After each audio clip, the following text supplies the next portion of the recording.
ഷാഫി പറമ്പിൽ CPM-നെ വലിച്ചു കീറിയൊട്ടിക്കുന്നുണ്ട്. ഇക്കഴിഞ്ഞ നിയമസഭാ തെരഞ്ഞെടുപ്പിൽ പേരാമ്പ്രയിൽ UDF സ്ഥാനാർത്ഥി ഫാത്തിമ തഹ്ലിയക്കെതിരെ CPM അഴിച്ചുവിട്ട കൗം പരാമർശം അവർക്ക് തന്നെ തിരിച്ചടിയായിട്ടുണ്ട്. എളുപ്പത്തിൽ ജയിക്കാൻ സാധിക്കുന്ന മണ്ഡലത്തിൽ CPM തോൽവി ഇരന്നു വാങ്ങിയിരിക്കുകയാണ്. ഫാത്തിമയ്ക്കെതിരെ അഴിച്ചുവിട്ട ആരോപണങ്ങൾ അവർക്ക് തന്നെ തിരിച്ചടിയാണെന്ന് ഷാഫി പറമ്പിൽ MP പറയുന്നുമുണ്ട്. ഫലം വരുമ്പോൾ CPM തോൽക്കും. അതിന് പിന്നിൽ പല കാരണങ്ങളുമുണ്ട്. അതിലൊന്ന് പേരാമ്പ്രയിൽ ഫാത്തിമയ്ക്കെതിരെ അഴിച്ചുവിട്ട കൗം പരാമർശമാണ്.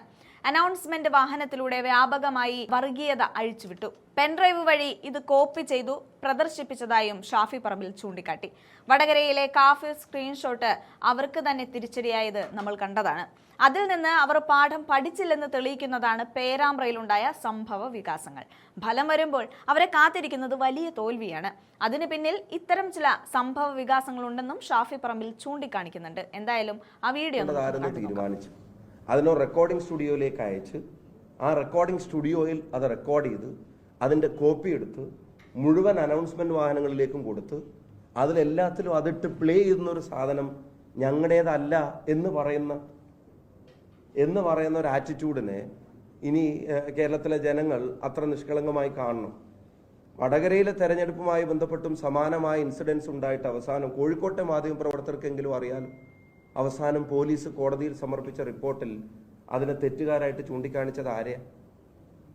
റിവേഷ് എന്ന് പറയുന്ന DYFI നേതാവിലല്ലേ അന്വേഷണം ചെന്ന് നിന്നത്? CPM എന്തെങ്കിലും റെസ്പോൺസിബിലിറ്റി ഇതുവരെ എടുത്തിട്ടുണ്ടോ? അപ്പോൾ തെരഞ്ഞെടുപ്പിന് ഈ കളർ കൊടുക്കാൻ മറ്റ് പല സംസ്ഥാനങ്ങളിലും നോർത്ത് ഇന്ത്യൻ സംസ്ഥാനങ്ങളിൽ BJP ഇത്തരത്തിലുള്ള ടെർമിനോളജി ഉപയോഗിക്കാറുണ്ട്. ഹിജാബ്, പിന്നെ അത്തരത്തിലുള്ള പദങ്ങൾ, ജിഹാദ്, അത്തരത്തിലുള്ള പദങ്ങൾ ഉപയോഗിക്കാറുണ്ട്. കേരളത്തിലേക്ക് തെരഞ്ഞെടുപ്പ് വന്നപ്പോൾ കാഫറും കൗമും ഒക്കെ CPM-ന്റെ തെരഞ്ഞെടുപ്പ് പദങ്ങളായി മാറുന്നത് ആ പാർട്ടി ഗൗരവത്തോടെ അതിൻ്റെ പ്രവർത്തകർ വിലയിരുത്തണം. അതാണോ അവരാഗ്രഹിക്കുന്ന CPM എന്ന് അതിൻ്റെ പ്രവർത്തകർ അതിൻ്റെ നേതൃത്വത്തോട് ചോദ്യങ്ങൾ ചോദിക്കാൻ തയ്യാറാവണം. BJP പണമൊഴുക്കിയത് പാലക്കാട് നമ്മൾ കണ്ടു.